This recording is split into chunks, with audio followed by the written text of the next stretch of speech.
नमस्कार दोस्तों, Sandeep Sharma fan circle YouTube channel में आपका स्वागत है। जी हाँ दोस्तों, आज हमारा विषय है महादेव घाट, जो कि रायपुर छत्तीसगढ़ में रायपुरा में स्थित है। जी हाँ दोस्तों, इसको लेकर सबकी अपनी विचारधारणा है।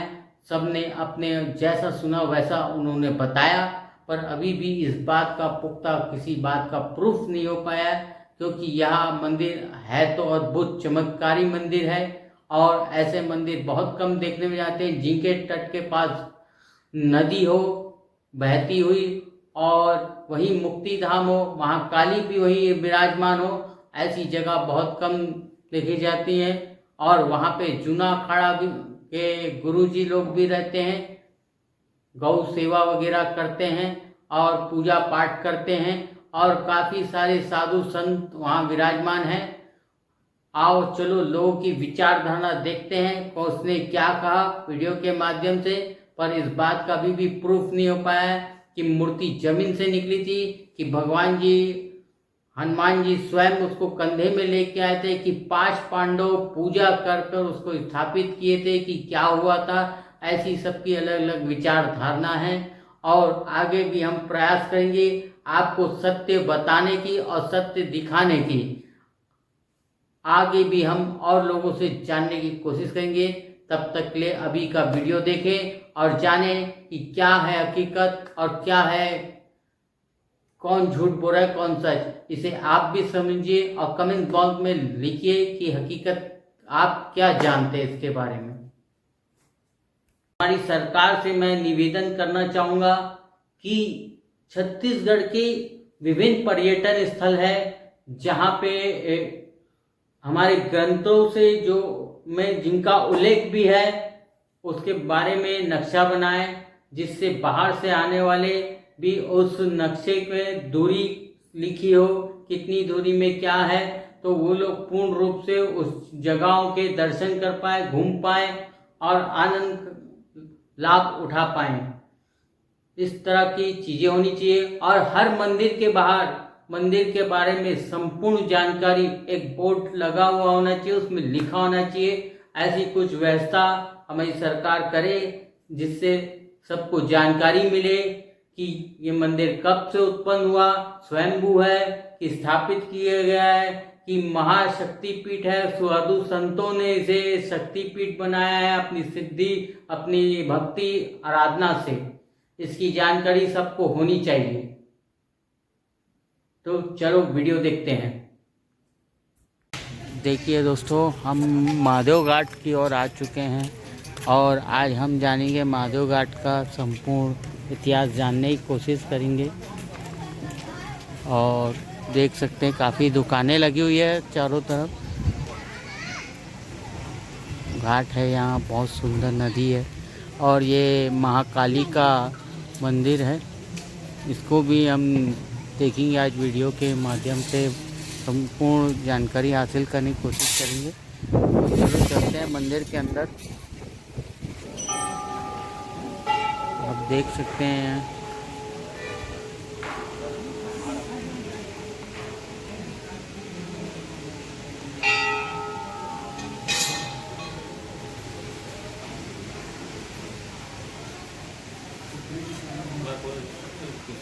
ये है महाकाली मंदिर।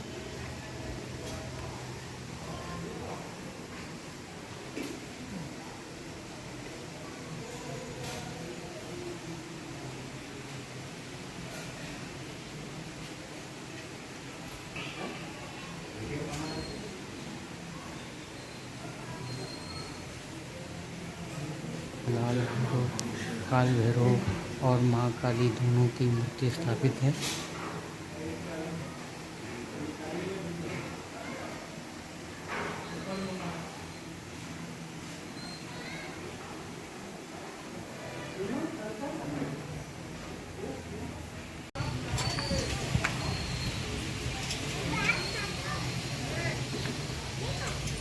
पानी की सभी व्यवस्था के साथ साथ इत्यादि सभी चीज़ों की व्यवस्था है। देख सकते हैं आप, सभी चीज़ें मिल रही है। नारियल, चुनरी, हार, पैकेट सभी चीज़ें हैं।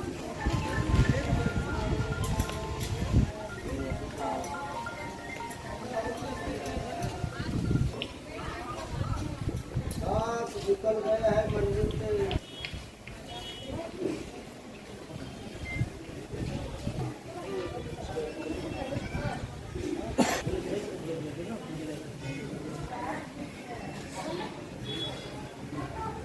मनिहारी सामान, बच्चों के खिलौने इत्यादि सभी चीज़ें यहाँ मिल रही है, उपलब्ध है। राधा कृष्ण जी का मंदिर,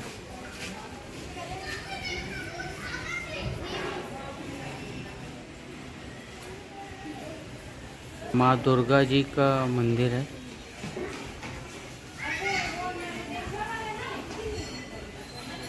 घंटे लगे हैं, लोगों की तरफ से चढ़ाए हुए भी हैं यहाँ बड़े बड़े घंटे। हालांकि मैं हमारा ही एक भाई यहाँ पे बहुत बड़ा घंटा चढ़ाया था। तो मंदिर प्रांगण की ओर हम आ चुके हैं। लाइन से यहाँ भी मंदिर है, हनुमान जी का मंदिर आप देख रहे हैं अभी, और पास ही में और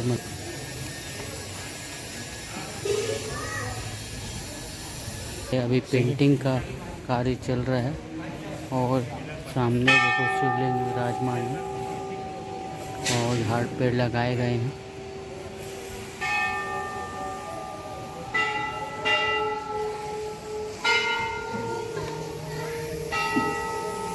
ये महाकाली का मंदिर है,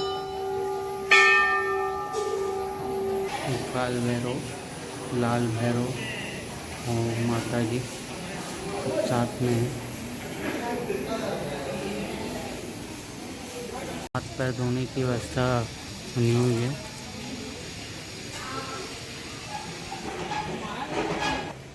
पीने के पानी का मशीन लगा हुआ है।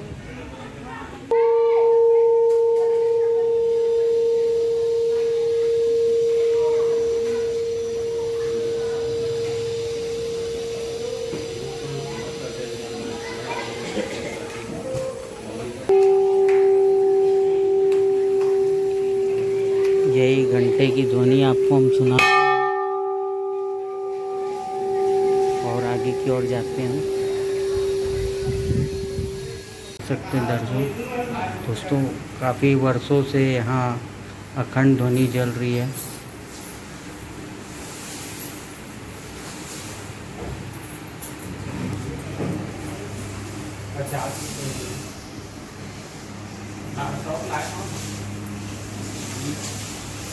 महंत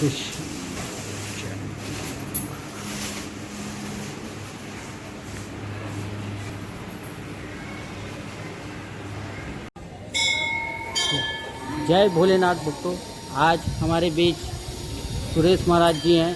कहा जाता है कि प्राचीन समय से इनके पूर्वज इस मंदिर को की पूजा अर्चना संभालते आए हैं और काफ़ी सेवा करते आए हैं। तो इनसे हम संपूर्ण जानकारी हासिल करेंगे, किस तरह यह मंदिर निर्माण हुआ, भोलेनाथ कैसे आए और यहाँ का क्या इतिहास रहा है आज तक। तो बताइए महाराज जी। ये 1428 ईस्वी की बात है, जब कलचुरी साम्राज्य के राजा ब्रह्मदेव जो है यहाँ शिकार के लिए आए हुए थे। तो उन्होंने जो है यहाँ जब शिकार के लिए आए हुए थे तो अचानक घोड़े के पैर में कुछ लगने के कारण घोड़ा गिर पड़ा। राजा साहब को भी मोच लगा। उन्होंने कहा अपने मंत्री संतरियों से कि यहाँ क्या है, पत्ती डंगारियों को हटाकर देखा जाए। जब हटाया गया तो वहाँ शिवपिंड दिखाई दिया।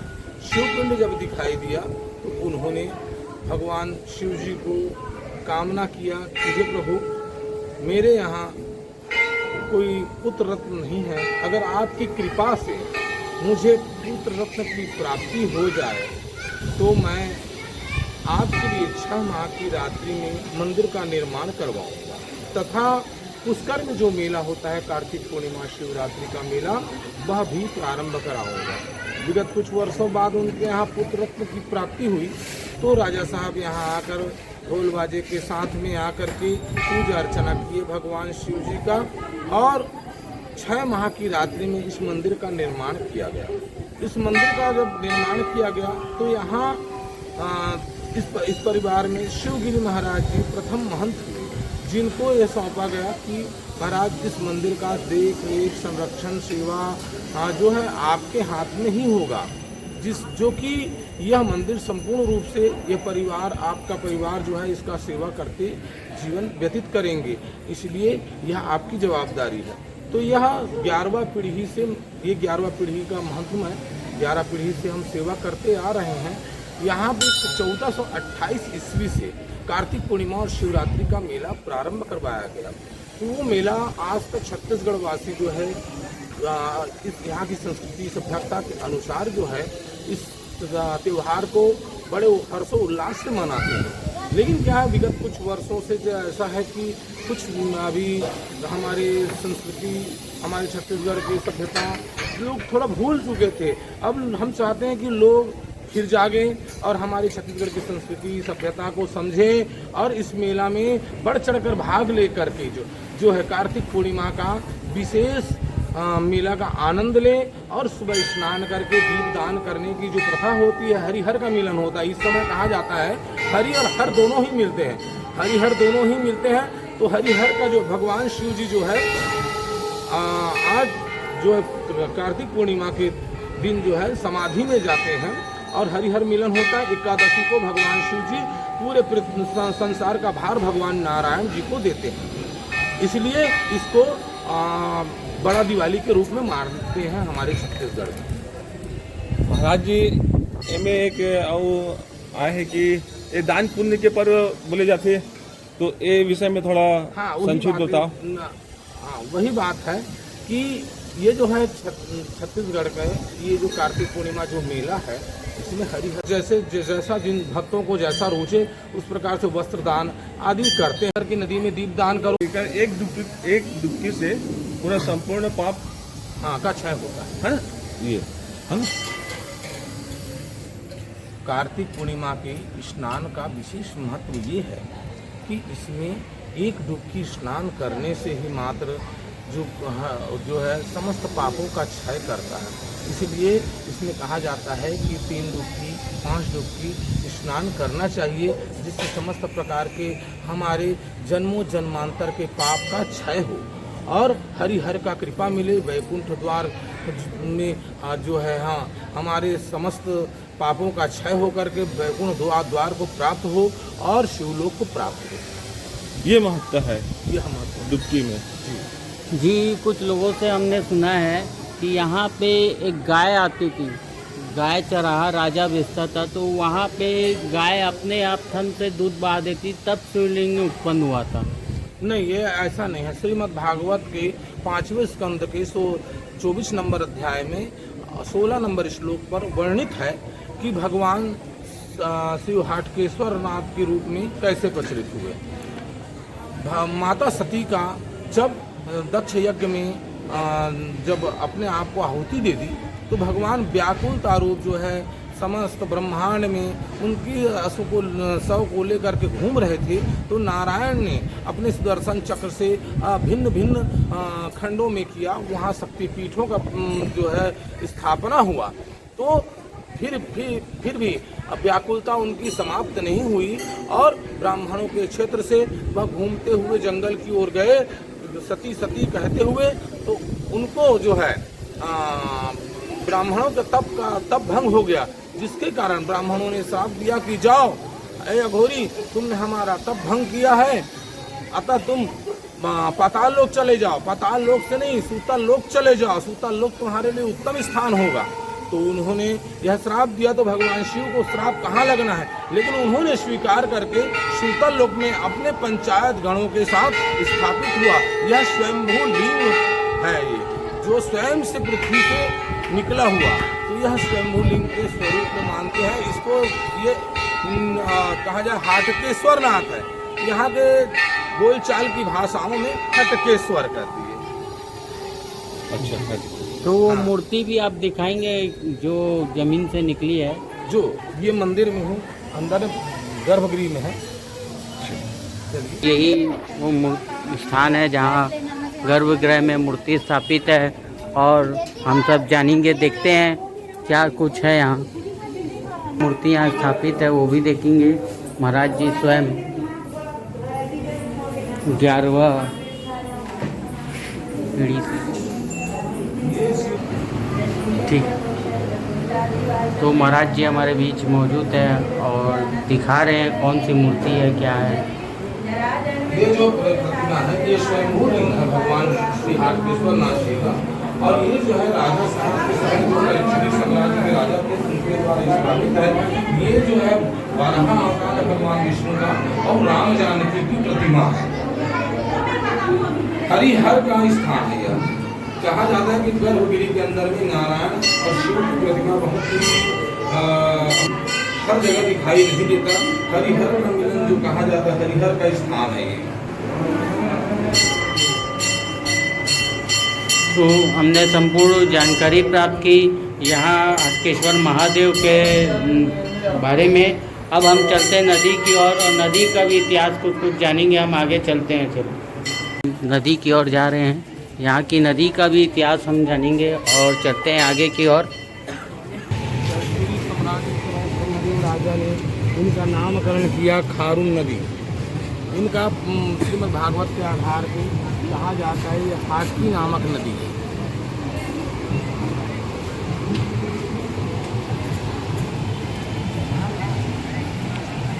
तो आपका कहना है भागवत में इसका उल्लेख किया जाता है हमेशा? जी, इसमें उल्लेख किया जाता है। मैंने आपको बताया 5वें स्कंद में 24 नंबर अध्याय 16 नंबर श्लोक में जो व्यू आपको बताया गया है वो सारा व्यू नदी के तट पर स्थित हाटकेश्वर नाथ मंदिर का जो वर्णन दिया जाता है वह श्रीमद् भागवत के आधार पे यहाँ प्रत्यक्ष दिखाई देता है। जी, यही वो नदी है, आप सभी देख सकते हैं। अभी काफ़ी पानी भरा हुआ है और यहीं पे गणेश जी और माँ दुर्गा की मूर्ति विसर्जन की जाती है और इसके लिए इसी नदी का पानी को लेकर विसर्जन कुंड बना दिया गया है अभी वर्तमान में, जहाँ अलग से बनाया गया है। और देख सकते हैं शानदार नौका सजाई गई है जिसमें गाना भी बज रहा है और उसमें लोग सवारी करके बड़े खुशी और आनंद को प्राप्त कर रहे हैं, बड़ा आनंद का लेते हैं नाव के शहर करके। काफ़ी अच्छा ये छत्तीसगढ़ का रायपुर का पर्यटन स्थल के साथ साथ धार्मिक स्थल है। बढ़िया दर्शन करते हैं लोग और काफ़ी मनोकामनाएं लोगों की पूरी होते आई है यहाँ। दोस्तों ये मंदिर नक्काशी बहुत प्राचीन है, आज भी वैसे ही है, जगह शिवलिंग विराजमान है।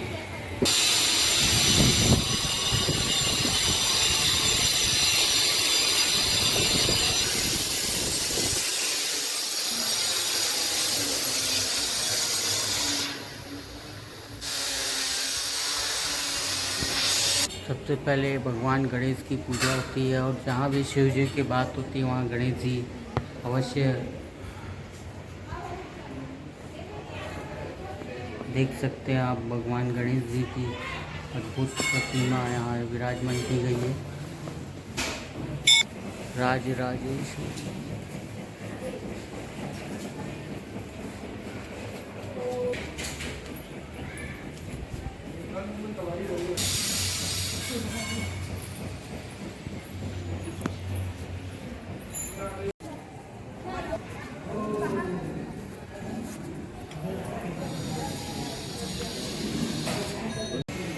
ये हम लोग छोटे थे ना तब से इस नंदी महाराज की मूर्ति को देखते आ रहे हैं। काफ़ी हमारे पूर्वज भी इन्हें देखते आ रहे हैं मूर्ति को, आज भी है। बहुत पुरानी मूर्ति है ये। भोलेनाथ श्री शंकर की हर महादेव, हर हर महादेव।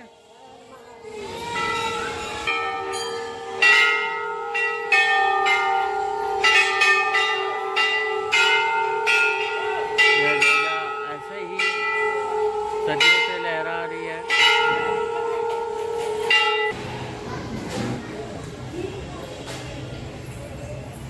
अब हम यहाँ के लक्ष्मण झूला की ओर जा रहे हैं, जो हालांकि में अभी कुछ ही समय पहले मनाया गया है।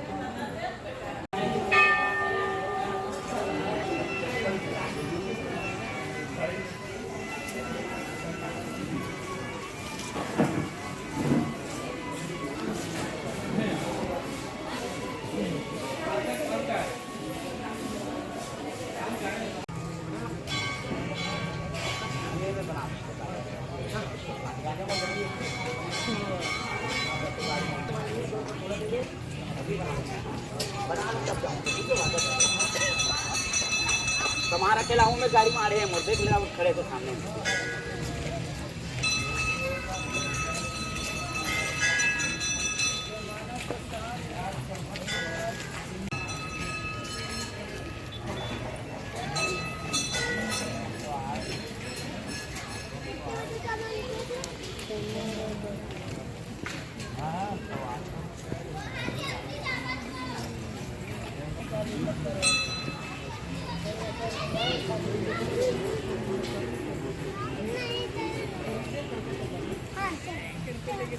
जाएंगे कि उधर लक्ष्मण यही वो लक्ष्मण झूला है जिसकी ओर हम जा रहे हैं। आप आगे चलो।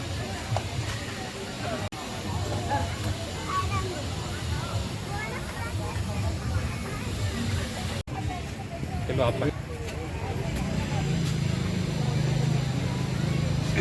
हम गेट की ओर घुस चुके हैं, अंदर की ओर जा रहे हैं।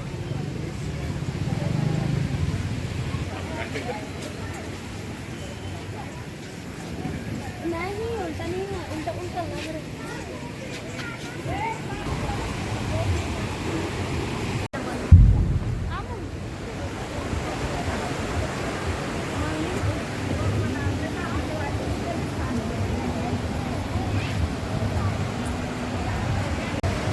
इस समय हम महादेव घाट के ऊपर हैं और लक्ष्मण झूला में हैं। यहाँ काफ़ी लंबा बनाया गया है और काफ़ी अच्छा व्यू दिखता है यहाँ से, काफ़ी आनंद आता है यहाँ आने के बाद।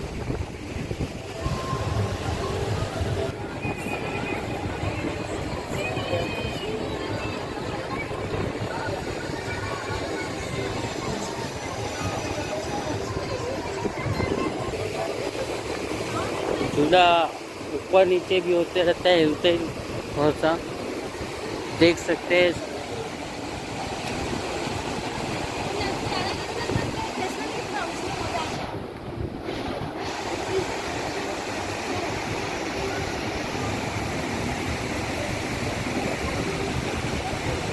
आगे की ओर जाकर हम देखेंगे आगे और क्या है। शिव जी की मस्त मूर्ति स्थापना हुई है सामने।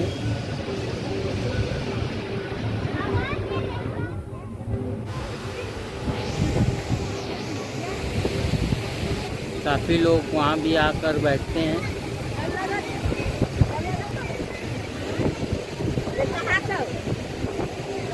यहाँ लोग पिकनिक भी मनाने आते हैं।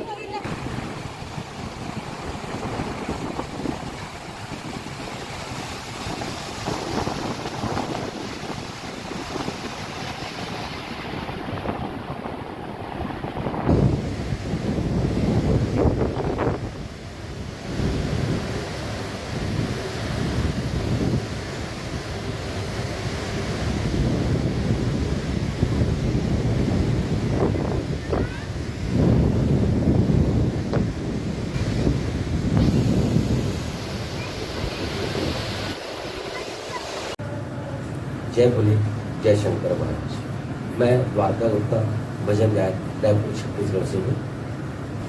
मैं मेरे महादेव के बारे में कुछ विशेष जानकारी देने जा रहा हूँ आपको, जो मेरे पिताजी बताया करते थे जब मैं बहुत छोटा था।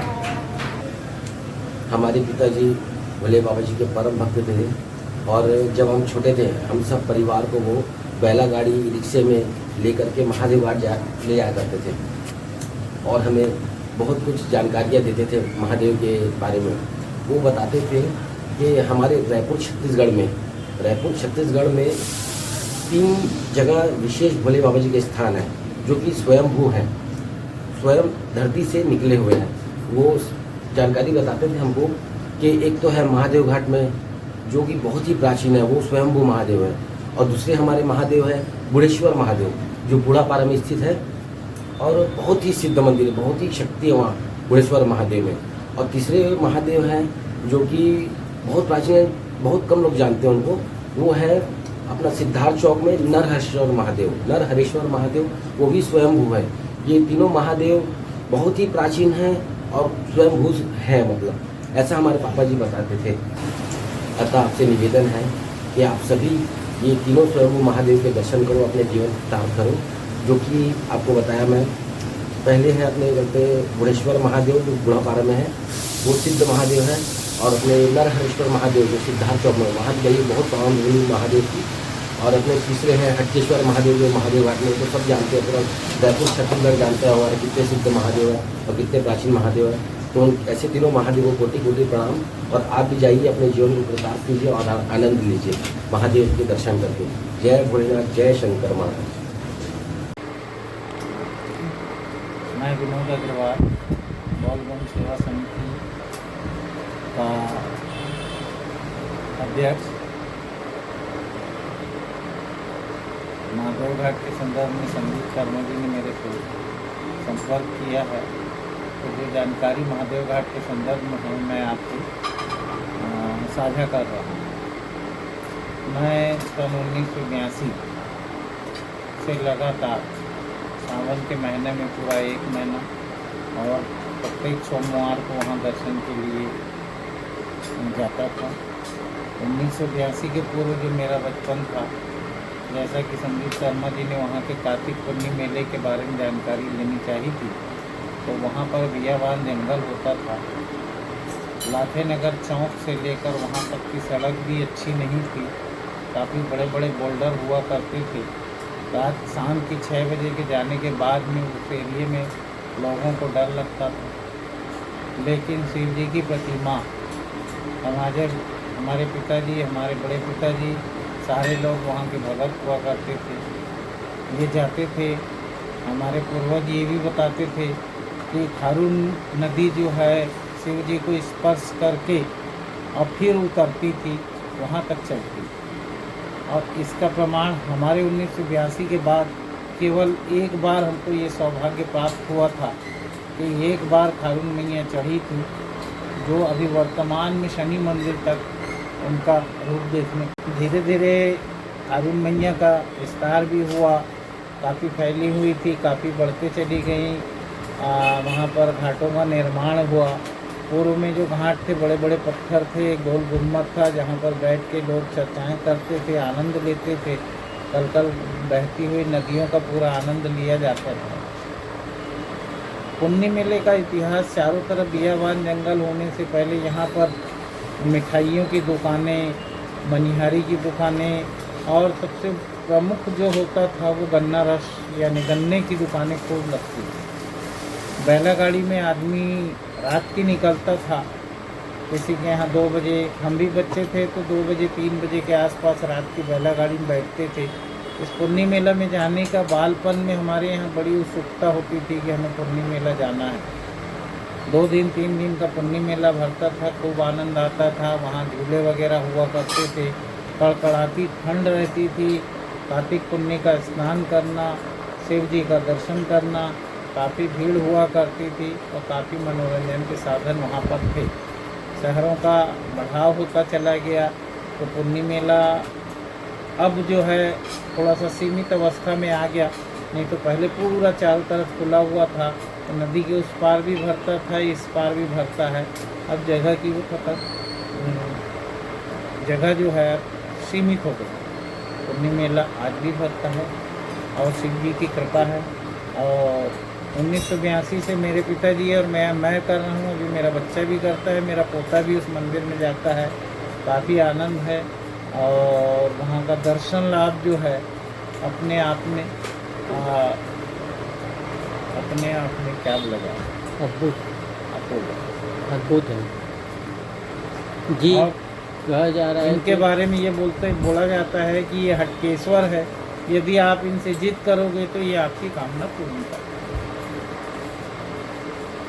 जी, कहा जाता है काफ़ी वर्षों से आपकी तरफ से निरंतर भंडारा होता है, उसकी क्या? सन 2000 में मैं 1988 में बोलबम सेवा समिति पहली दफ़े गया। वहाँ से भोलेनाथ की प्रेरणा कांवड़ चढ़ाना मैंने 1988 से शुरू किया था। कोरोना काल में ही मेरा नागा हुआ, जो अब तक जारी है लगातार। तो भोले बाबा बैजनाथ के रास्ते से ही प्रेरणा प्राप्त हुई कि क्यों ना हम भी यहाँ पर कांवरियों की सेवा का कार्यक्रम अपन शुरू करें। तो सन 2000 में रायपुर में नरहैया मंदिर में हम सुनते थे कि अखंड श्रावणी रामायण पाठ होता है, तो हमने उस समिति से संपर्क किया। उसके पूर्व हम वहाँ के महंत जी लोचनगिरी थे, उनसे हमारा परिचय था, उनका स्नेह था हमारे पिता तुल्य। उन्होंने बोला कि यहाँ पर रामायण पूरी नहीं हो पाती है, श्रावणी रामायण पाठ देख समझ के शुरू करना। तो हम काफ़ी घबराए हुए थे। किसी ने बोला कि नवधा कर लो, हम बोले कि नहीं, हमको तो ऐसा लगता है कि यहाँ श्रावणी रामायण पाठ पूरे महाभर होना चाहिए। शिव जी की ऐसी प्रेरणा मंदिर में जाते हैं तो हमको प्राप्त होती है। तो उस दिन से हमने इनकी तलाश जारी किया, तो इनकी काफ़ी कुछ बंधन थे कि इस टाइप से करोगे तब हम महादेव घाट में रामायण पाठ का वाचन करेंगे। तो हमने उनकी शर्तों को स्वीकारा और रामायण पाठ शुरू किया। सन 2000 से अखंड श्रावणी रामायण पाठ हमने प्रारंभ किया, जो अब तक जारी है। कोरोना काल में भी हमने किया, लेकिन भंडारा हमने नहीं किया था क्योंकि लोगों के भीतर में भय था कि एकत्रित नहीं होना है। शासन का भी दिशा निर्देश था। हमने शासन से विधिवत परमिशन प्राप्त की और वहाँ पर रामायण पाठ किया। एक व्यक्ति बैठ के रामायण पाठ करता था, फिर दूसरा व्यक्ति आता था। इस टाइप से हमने उस पीरियड में भी भोलेनाथ के दरवाजे पर रामायण बंद नहीं होने दिया। और उसके पश्चात जैसे ही श्रावणी रामायण पाठ होता है तो आसपास के क्षेत्र के सारे लोगों को प्रसादी भंडारा का आयोजन हम लोग करते हैं। आज भी 5, 7, 8 हज़ार लोग वहाँ प्रसाद पाते हैं। ठीक है। इस सेकंड तक यह घंटा बजता है, कहा गया है। और रामसागर पास से यह घंटा यहाँ स्थापित करने के लिए लाया गया था काफ़ी लोग के सहयोग से, और काफ़ी बड़ा घंटा है। और में स्वास्तिक वगैरह बहुत सारी चीज़ें कुछ बने हुए भी हैं दोस्तों।